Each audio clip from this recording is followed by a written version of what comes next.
क्या आपने कभी सोचा है कि हमारी किडनी हर दिन लगभग 180 लीटर्स ऑफ फ्लूइड फिल्टर करती है, लेकिन फिर भी हम सिर्फ 1 से 2 लीटर यूरिन ही प्रोड्यूस करते हैं। आखिर बाकी का फ्लूइड जाता कहाँ है? Well, in today's video we are going to answer exactly this question. Hello बच्चों, कैसे हो आप सब? बायोटेशन में आपका फिर से स्वागत है। मैं हूं आपकी बायोलॉजी टीचर मिस रीमा और आज हम mechanism of urine formation simplest and most interesting way में समझने जा रहे हैं। So let's get started. Mechanism of urine formation को 3 स्टेप में पढ़ा जाता है और इन 3 स्टेप को ही हम डेप्थ में पढ़ेंगे। तो यहाँ पर सबसे पहला स्टेप आता है अल्ट्रा फिल्ट्रेशन। किसी चीज को बहुत ही अच्छी तरह से फिल्टर कर देना, या फिर इसी का दूसरा नाम होता है ग्लोमेरुलर फिल्ट्रेशन। ग्लोमेरुलर फिल्ट्रेशन क्यों नाम रखा? क्योंकि ग्लोमेरुलस में होती है ये फिल्ट्रेशन। अब जैसे इसको डायग्राम के थ्रू समझें तो हमें पता है कि बोमेंस कैप्सूल, ये बना दिया बोमेंस कैप्सूल कप शेप्ड। इसमें आती है एफरेंट आर्टीरियोल जो कि कैपिलरीज में डिवाइड हो जाती है। तो ये एफरेंट आर्टीरियोल आ रही है और ये कैपिलरीज में डिवाइड करेगी, ये कैपिलरीज बना दी। जब ये ब्लड प्रेशर से आता है ना, तो यहाँ पर फिल्ट्रेशन होती है। यहाँ से छन कर ब्लड, जैसे छन्नी में से छनता है चीजें और जो चीजें नहीं चाहिए होती, जैसे पत्ती नहीं चाहिए होती तो ऊपर रह जाती है और चाय नीचे आ जाती है, वैसे ही सेम होगा यहाँ पर भी। जो स्मॉल साइज का पार्टिकल होगा वो आ जाएगा कहाँ पर? इस बोमेंस कैप्सूल में, और यहाँ पर आके इकट्ठा हो जाएगा। इसको क्या बोल देंगे? फिल्ट्रेट। क्या ये बात समझ आई? तो जो जो स्मॉल पार्टिकल होंगे वो यहाँ पर आ जाएंगे, उसको फिल्ट्रेट बोल देंगे। जो भी बोमेंस कैप्सूल के अंदर आ गया है, जो भी नेफ्रॉन के अंदर आ गया है, उसको फिल्ट्रेट बोल दिया। अब क्या होता है, हमें ये भी पता है कि ये जो इफरेंट आर्टीरियोल है ये फर्दर बाहर जाने से पहले कर जाती है डिवाइड, और उसमें से एक कैपिलरी निकलती है जिसको हम पेरिट्यूबुलर कैपिलरी कहते हैं, वो रन करती है अलोंग पीसीटी डीसीटी। तो यहाँ पर नेक्स्ट स्टेप आता है हमारा ट्यूबुलर रीएब्जॉर्प्शन।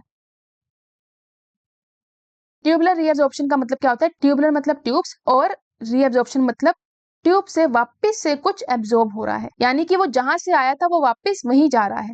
हमें पता है कि वेस्ट या फिल्ट्रेट कहां से बना था? ब्लड से बना था। तो यानी वापस वो ब्लड में जा रहा है, तो उसको बोल देंगे ट्यूबुलर रीएब्जॉर्प्शन। अब इसको समझते हैं कि होता कैसे है। यहाँ पर फिल्ट्रेट बना, देयर आर चांसेस कि इस फिल्ट्रेट में कोई ऐसा सब्सटेंस पहुंच गया है जो कि बॉडी के लिए रिक्वायर्ड था, जो कि बॉडी के लिए जरूरी था।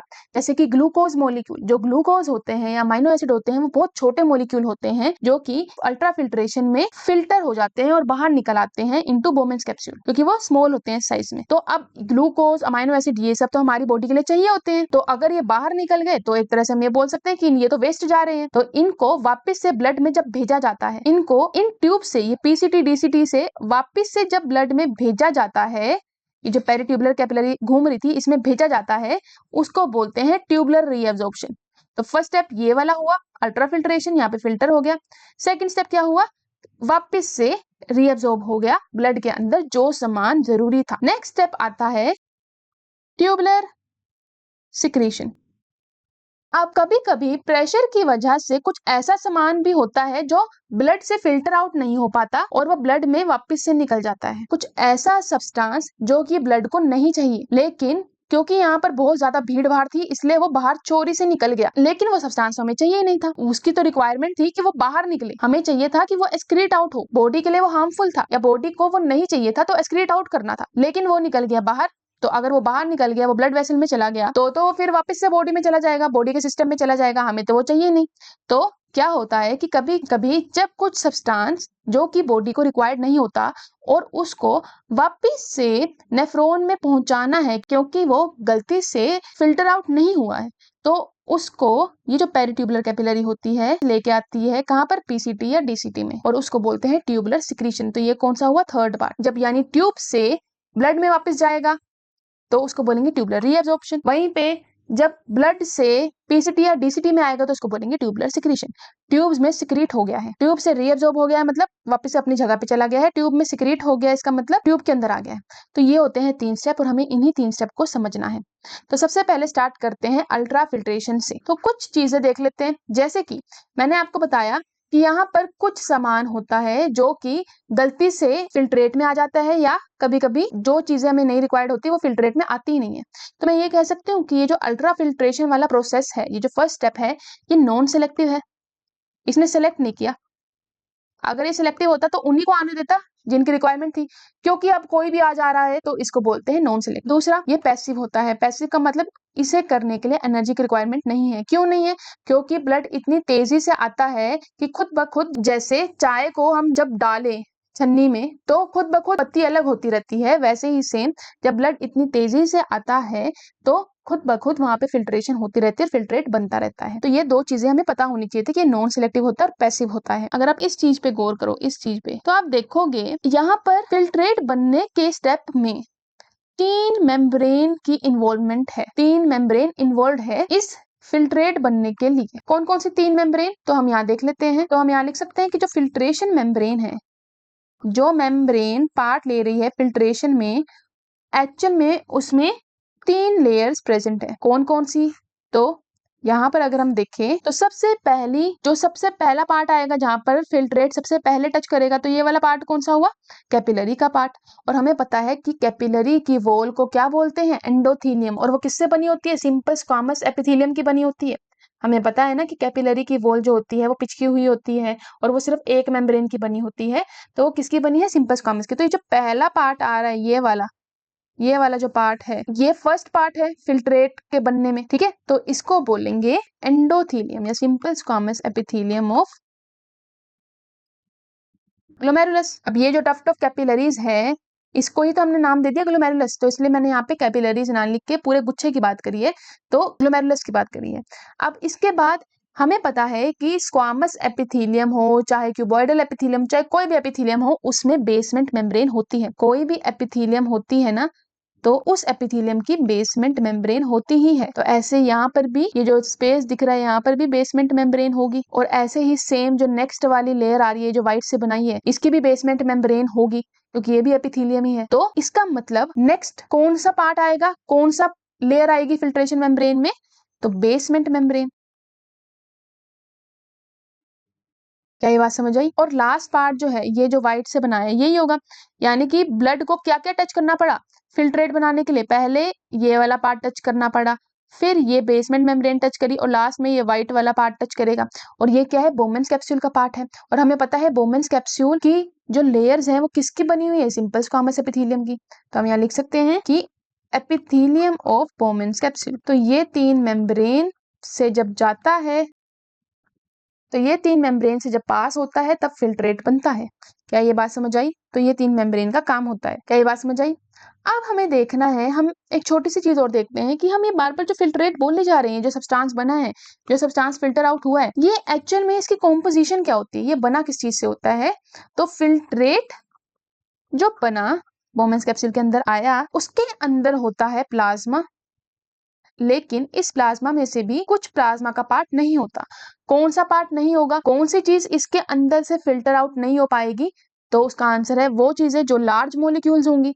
लार्ज मॉलिक्यूल्स छोटे छोटे पोर्स को नहीं पास कर पाती हैं। जैसे कि फिर से वही एग्जांपल, छन्नी में से पत्ती पास नहीं कर पा रही है। क्यों नहीं कर पा रही है? क्योंकि वो लार्ज है छन्नी के पोर के साइज से। तो ऐसे ही सेम यहाँ से क्या पास नहीं कर पाएगी, क्या नहीं आ पाएगा फिल्ट्रेट में? एक तो हमें पता है कि ब्लड किसका बना हुआ है? प्लाज्मा प्लस फॉर्म्ड एलिमेंट्स का।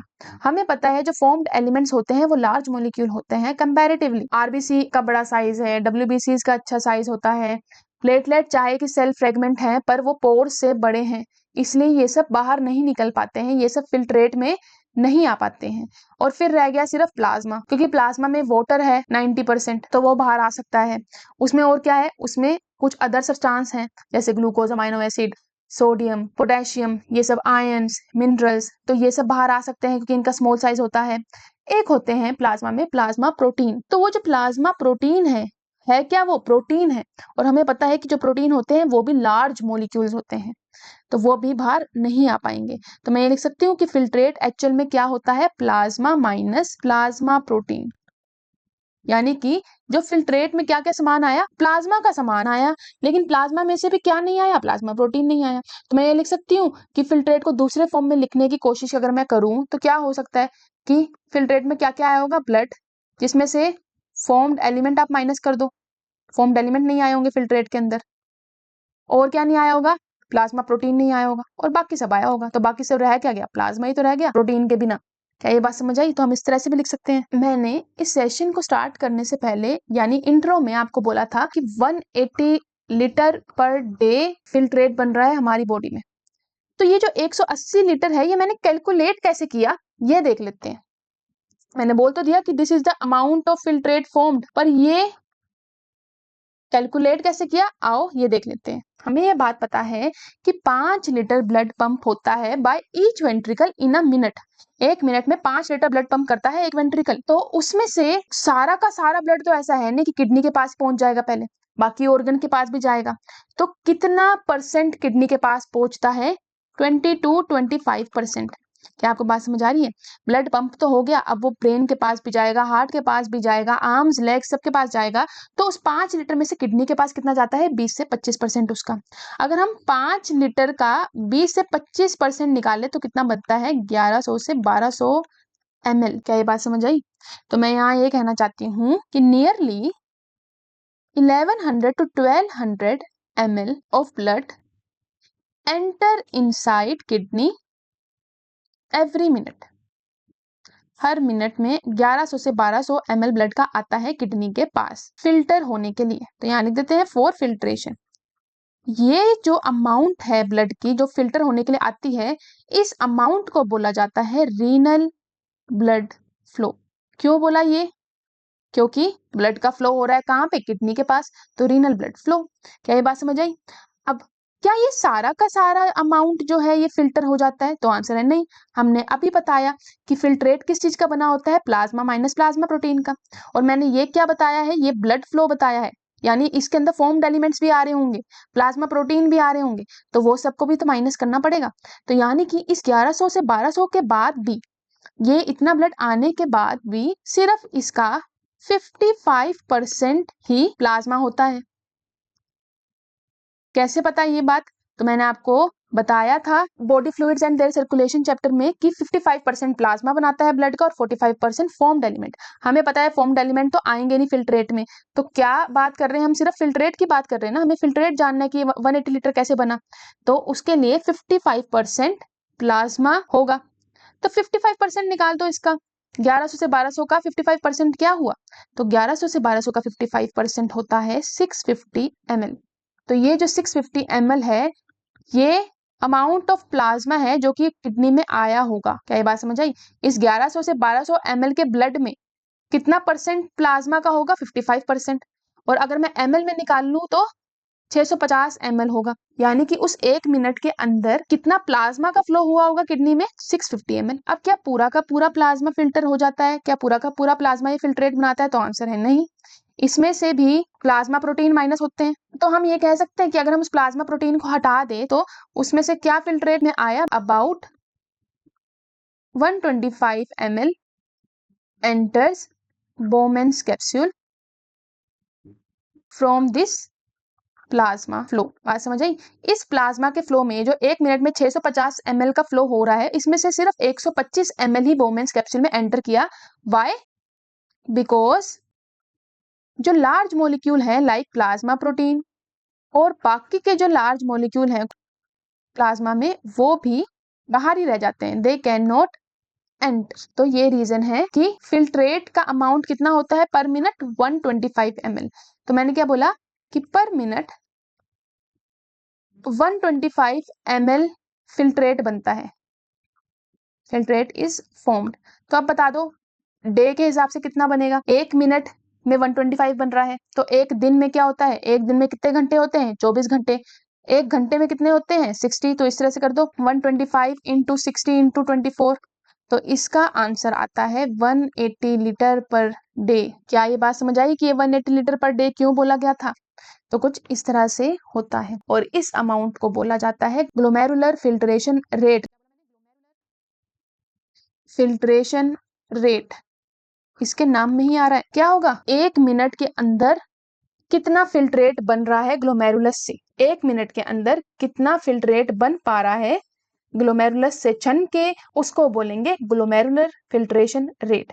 तो अगर मैं इसकी डेफिनेशन लिखूं तो amount of filtrate formed by kidney पर मिनट उसको बोलते हैं ग्लोमेरुलर फिल्ट्रेशन रेट। किडनी कितना फिल्ट्रेट बना रही है 1 मिनट के अंदर। तो ये होता है, अभी बताया 125 ml पर मिनट। ये अमाउंट कैसे आई ये मैंने आपको बता दिया है।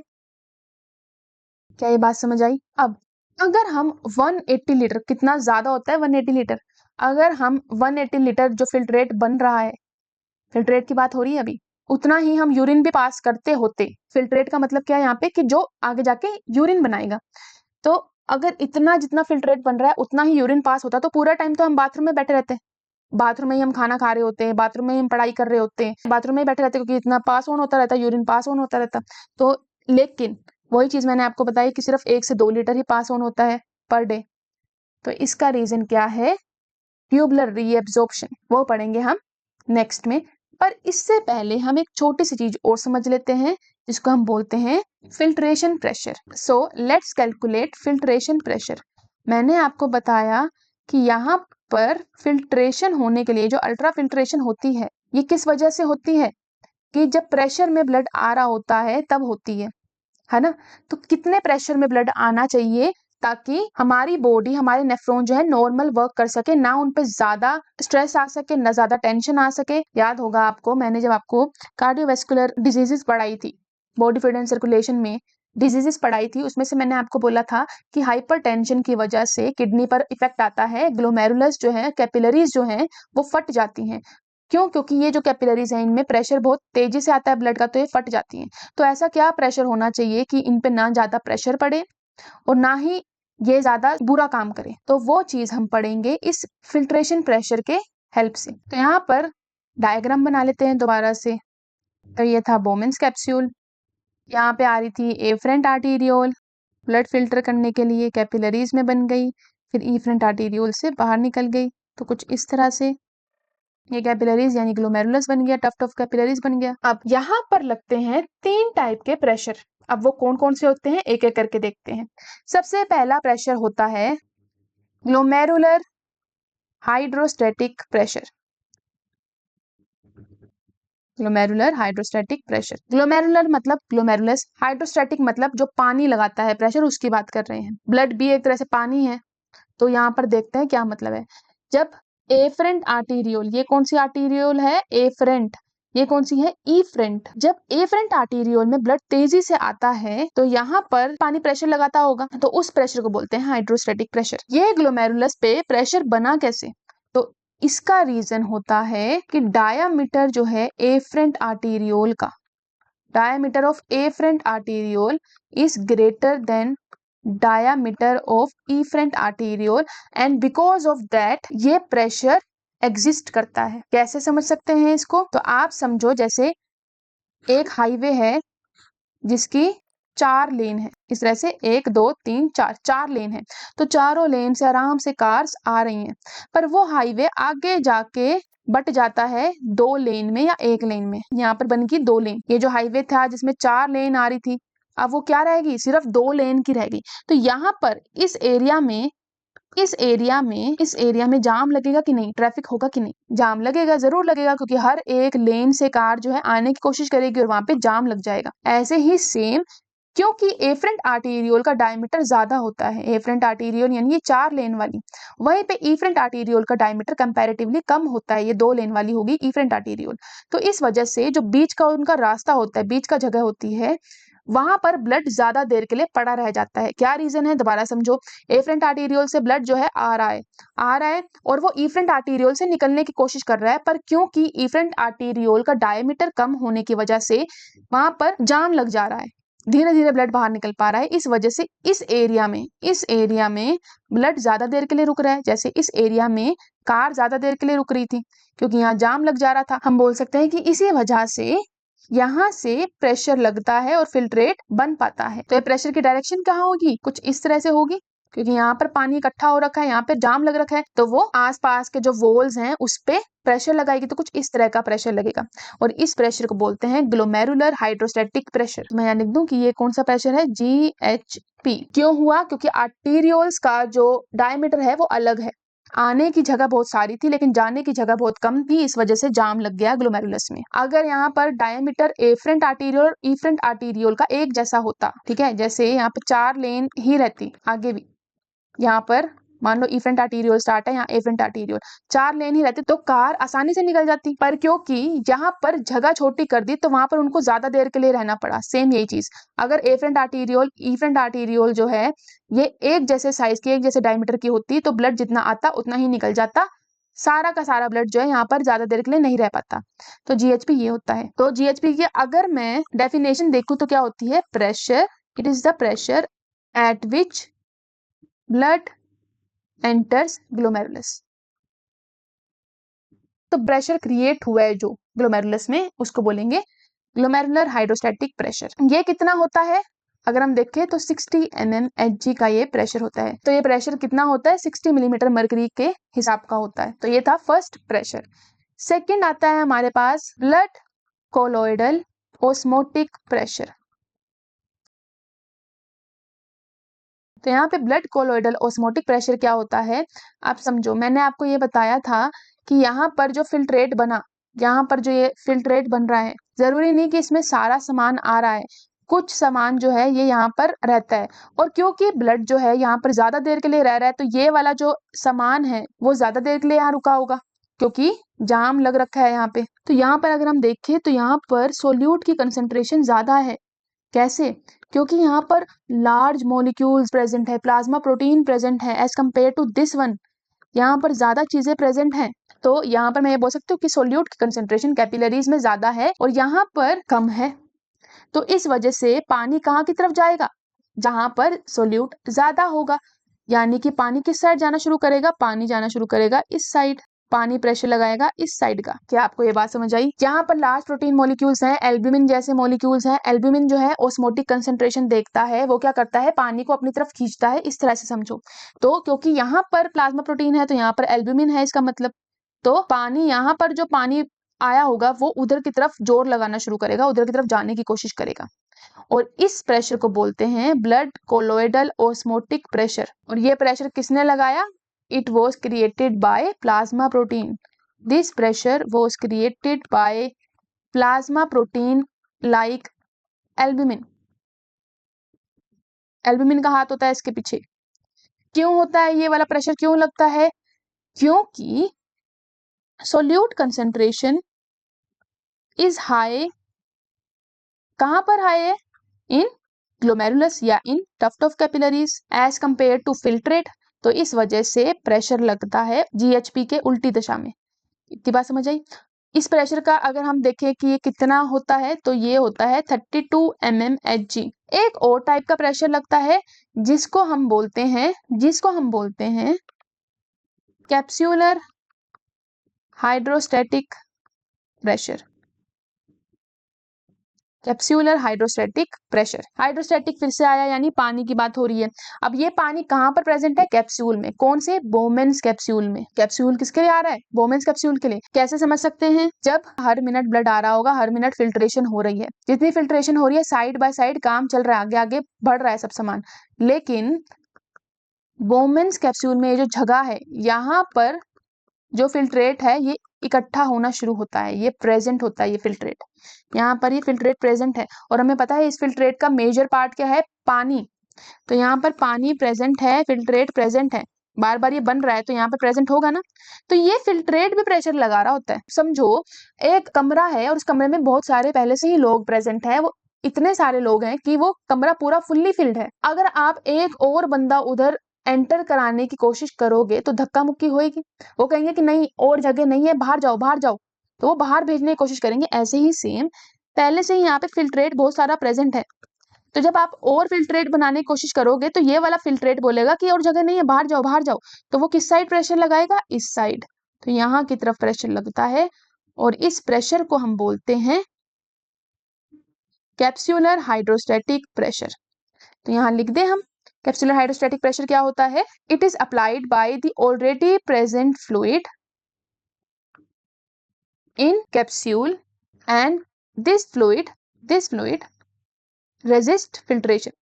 फिल्ट्रेशन को रेजिस्ट कर रहा है ना, उसके अपोजिट लग रहा है वो, और इसे बोलते हैं कैप्सूलर हाइड्रोस्टैटिक प्रेशर। अगर हम देखें तो ये होता है 18 mmHg का, यानी अंदर जो फ्लूइड है वो कितने का प्रेशर से धक्का लगा रही होती है बाहर की तरफ, 18 mmHg से। क्या ये बात समझ आई? अगर मैं इसको दोबारा बनाऊं इस डायग्राम को ताकि थोड़ा साफ क्लियरली दिखे, तो किस किस साइड पे प्रेशर लग रहे हैं?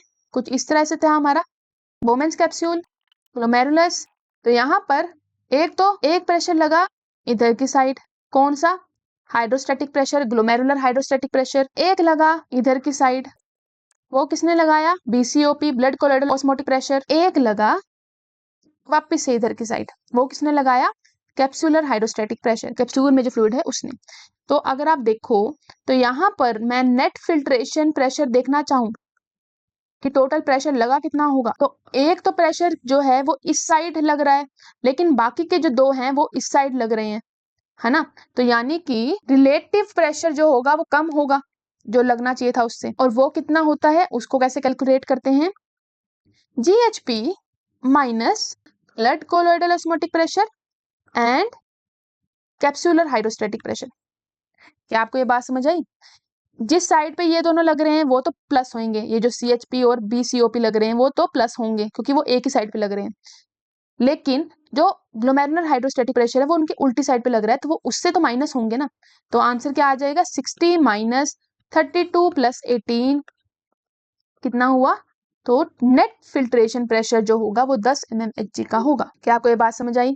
तो ये था, हमने निकाला कि फिल्ट्रेशन प्रेशर कितना होता है। अब इसके बाद हमें देखना है ट्यूबुलर रीएब्जॉर्प्शन, जो हम पढ़ेंगे नेक्स्ट लेक्चर में। तो आज हमने क्या क्या पढ़ा? आज हमने पढ़ा about ultra filtration and filtration pressure, filtration rate. Next lecture में हम पढ़ेंगे about tubular reabsorption and tubular secretion. तो आई होप आपको आज का लेक्चर पसंद आया हो। अगर आपको आज का लेक्चर हेल्पफुल लगा है तो लाइक एंड सब्सक्राइब जरूर करें। मिलते हैं नेक्स्ट सेशन में एक नए वीडियो के साथ। Thank you.